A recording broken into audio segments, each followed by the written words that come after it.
Hey guys, I hope you enjoyed the little trailer there, and this is the Craggy Keep. It's all part of the HeroQuest sort of saga and challenges. And yeah, I thought I'd turn, well, the entrance to Craggy Keep into, well, kind of a diorama, as you can see here. So I've got a few of the HeroQuest miniatures. And yeah, let's get straight into this video, and we'll talk about how, well, how I made this, where you can get the bits from. So everything I've been printing out, I've got from the Dragon's Rest. I'll leave links down below. I'm also a licensed seller for them. So if you do go on there and you don't have a 3D printer, yeah, I can 3D print their products and sell them. So as well as obviously doing all the HeroQuest normal tiles, they do a whole variety of other bits and pieces that again sort of makes the gaming experience of HeroQuest so much better. I will leave links to their Patreon page as well, because they do produce stuff every month. And what took my eye was obviously this Craggy Keep bundle, and this is what I'm going to 3D print. And my printer of choice is this. It's a Bambu Lab A1 combo, kindly sent me by Bambu Lab. So they have sponsored this video. But as always, guys, yeah, anything I say, do talk about my experiences or my own. Never told what to say at all, which is really cool. And yeah, this printer. So this was sent to me, and it's a case of taking it out of the box. Obviously, all well packaged. All the instructions, everything you need is in there. So the setup of this printer, yeah, it was really simple. There's only two real parts that need putting together. So it does come with a comprehensive sort of instructions on putting it together. But as I say, it doesn't really take too long at all. So you got all the gubbins here, all the leads, all the wires. So it is just a case of obviously removing it from the packaging, cutting a few cable ties that are obviously keeping things securely in place. Probably should have used my little snips rather than my scissors, but they did the job. So say, yeah, well and truly packed really, really well. There's a few extra bits that need taking off here. This obviously just stops this this arm from moving in transport. And then, yeah, so the two bits, they just get put together, and then some screws. But the great thing with this is, say, real simple and real easy to follow through, because obviously it shows you where the holes are, where the screws need to go.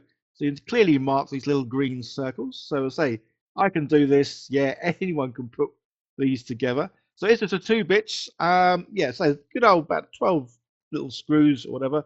But say all in the instructions, nice and easy.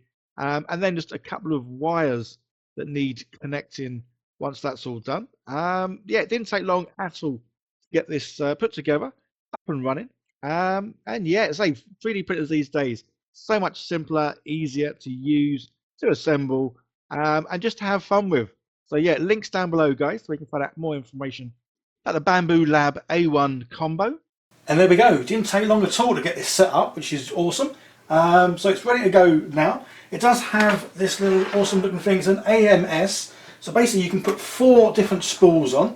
So if you're doing different coloured prints, obviously ideal, 4 different colours, it all feeds into this top tube here. And yeah, you can do a print with 4 different colours. And here's a clip from Bambu Lab's official website.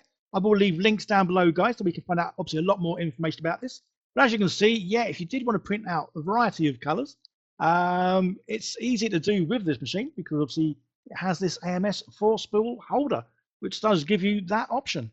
But the chances of me actually doing that are very slim, as I print out pieces that I'm probably going to paint. So there's no need to have this. So rather than having this sitting beside this awesome 3D printer, I thought what would look even nicer next to this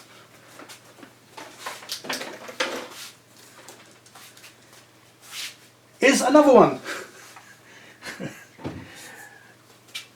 So Bambu kindly sent me this one, but I have used one of these before, absolutely loved it. So I thought I would buy another one, because what's better than one 3D printer?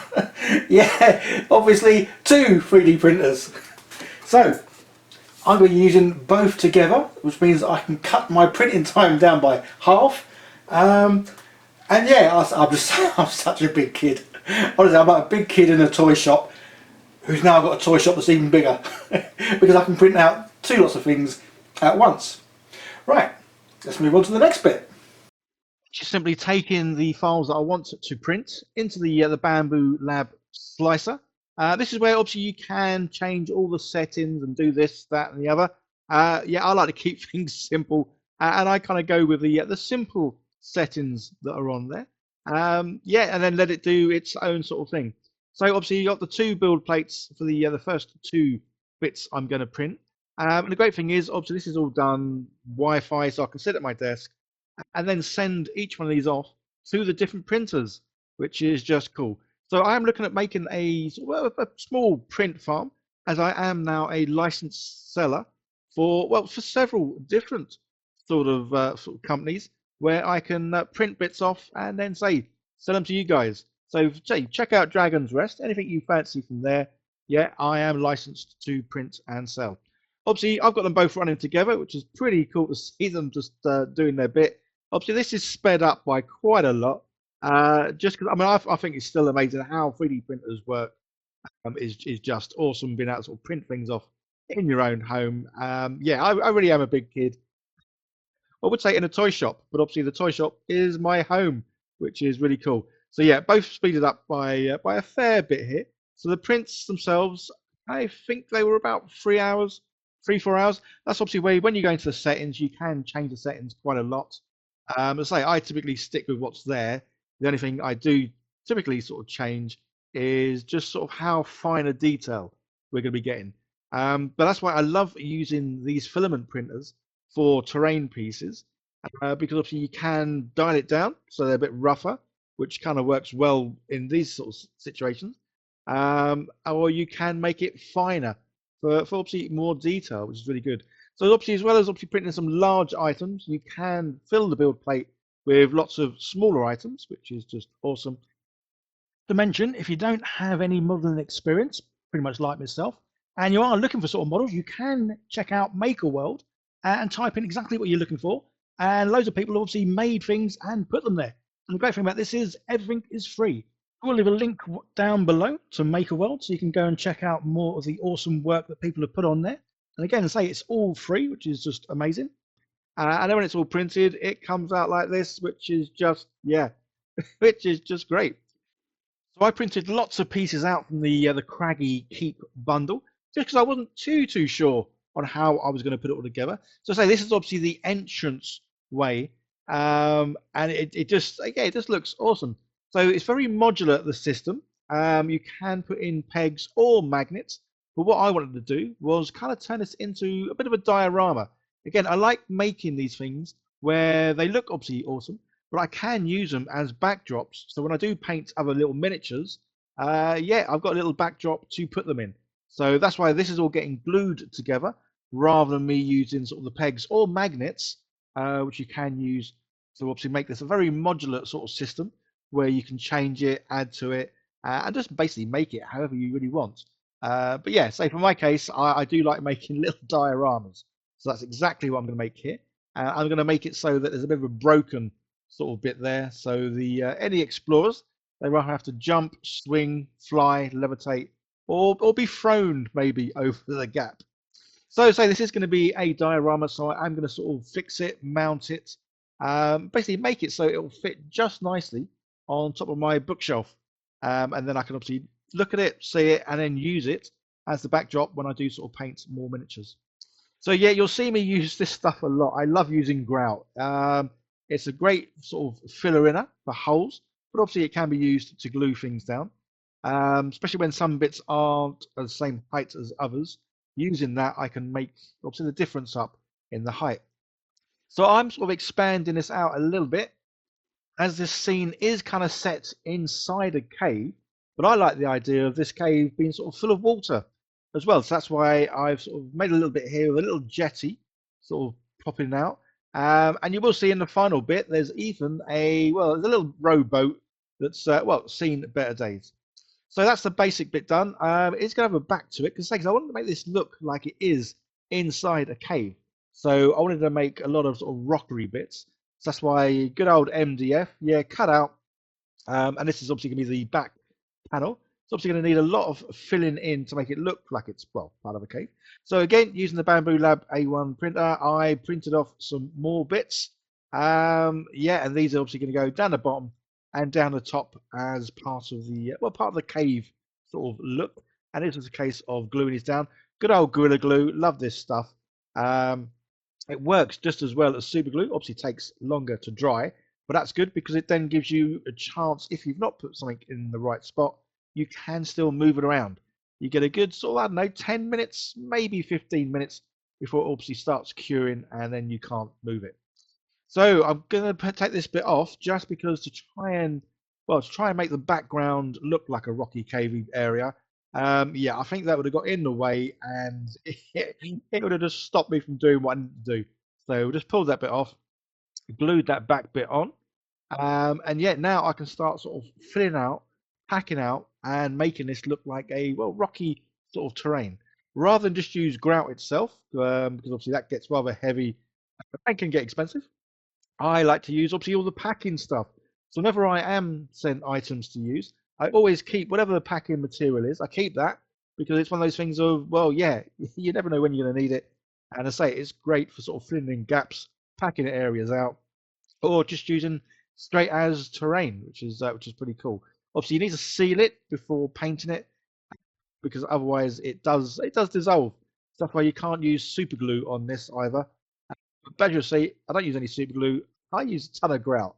I'll have to admit, I did use probably more grout than I was expecting with this project. But whenever I get sort of down on grout, I then go and buy another tub just because it's one of these things I know I'm going to use it. Because I absolutely love using this stuff. Say great for filling holes, great for obviously making texture, and especially considering this is going to be like a rocky sort of terrain looking. Yeah, this gives the great look of being a rocky sort of interior. So more bits to glue on, and then more packing. It's kind of a bit of a rinse and repeat this sort of part. But yeah, again, these are why I do like making dioramas because I kind of envisage little scenarios going on, and that's obviously how I build them up and obviously add bits to it. The more I'm thinking about the scenario and what could happen and maybe has happened, yeah, that's when I then start adding more and more bits. But yeah, love how it looks. Obviously, integrating it into the Craggy keeps or bundle pieces, and making them look like a permanent fixture in here, which is just pretty cool. So this is like the entrance way into a new dungeon. But say all the other bits from Dragon's Rest, they are all compatible. So this will fit in really nicely with the rest of the board because this does lead on to making up rooms and other bits and pieces. So as you can see, yeah, use the grout to sort of really make the walkway look like it is part of the cave, maybe sort of being dug out or whatever. But obviously there are lights here and there on this thing, and I love LEDs. So LEDs and magnets are two things I try and get into most videos. No magnets in this one, I don't think, but yeah, LEDs because there are quite a few lights sort of around in this thing, whether the big sort of ones or these little candle ones.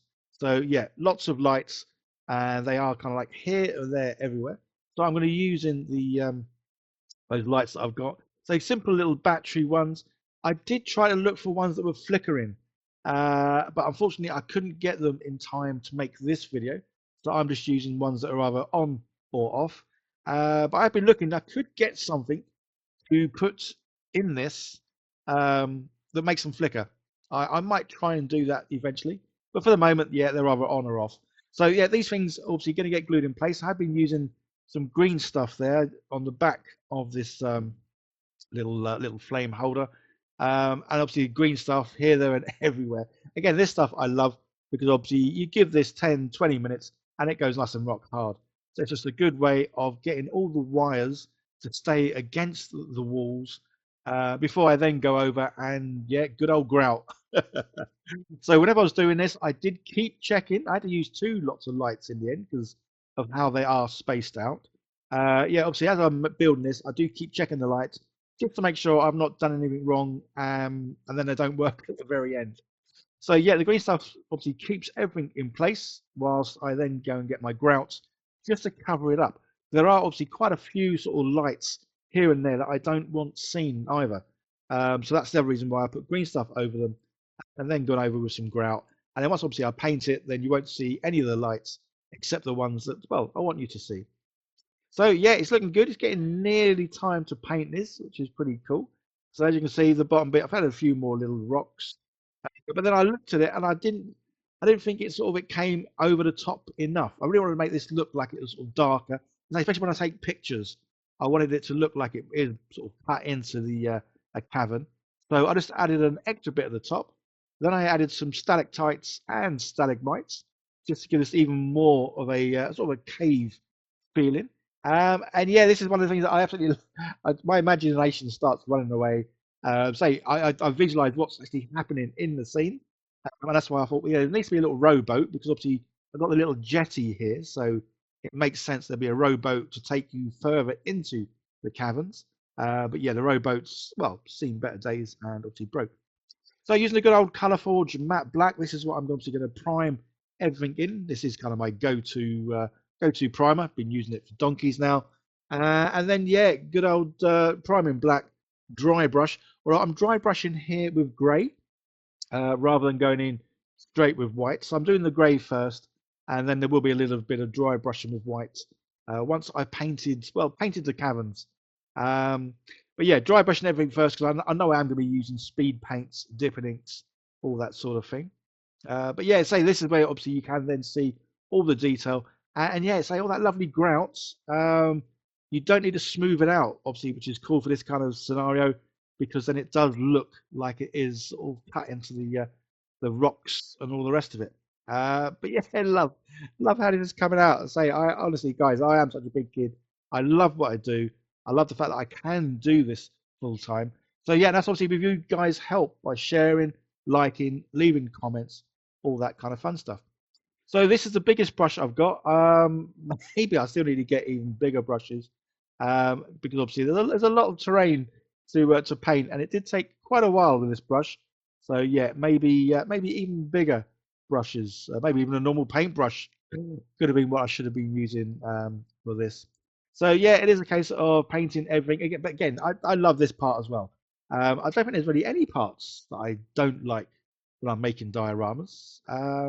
Maybe the waiting around for glue to dry, maybe that bit. But then again, typically when that is happening, I'm then working on another project because I'm always working on at least about 3 or 4 different projects at once. Some projects are small and don't take too long, and in some projects like this one, they take obviously a lot longer. So it is nice to sort of mix it all up by doing a variety of projects at once because yeah, some don't take long and some can take ages. But like the actual HeroQuest board, the full size board that I'm making that folds up into kind of like a briefcase. The main bit of that is done. I just need to work out how I'm doing the handles.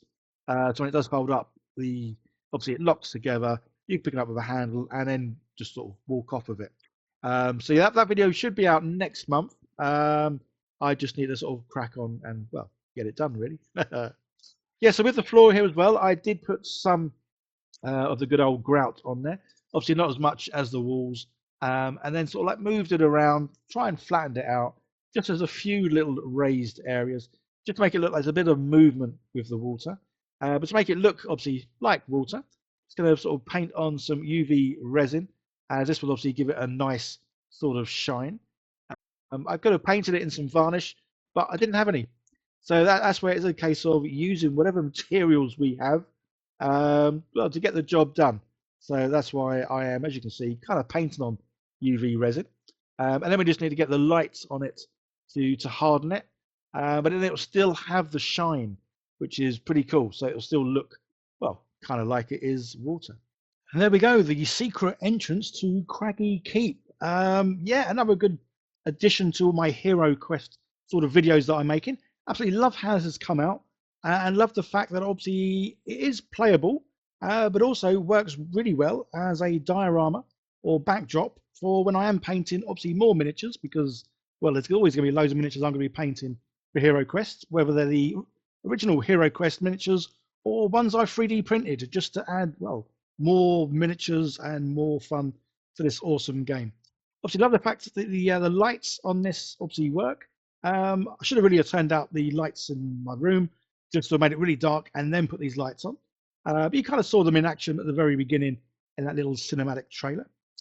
So don't forget to check out all the links down below to Bambu Lab and Maker World, as well as Dragon's Rest, where obviously you can get the files for this. I say a big shout out and thank you to all the lovely patrons for helping sort of support the channel over the past, well, however many months, years it may be. It's much appreciated. Don't forget to like, share, subscribe, all that fun stuff. You guys take care. See you in the next one. Bye for now.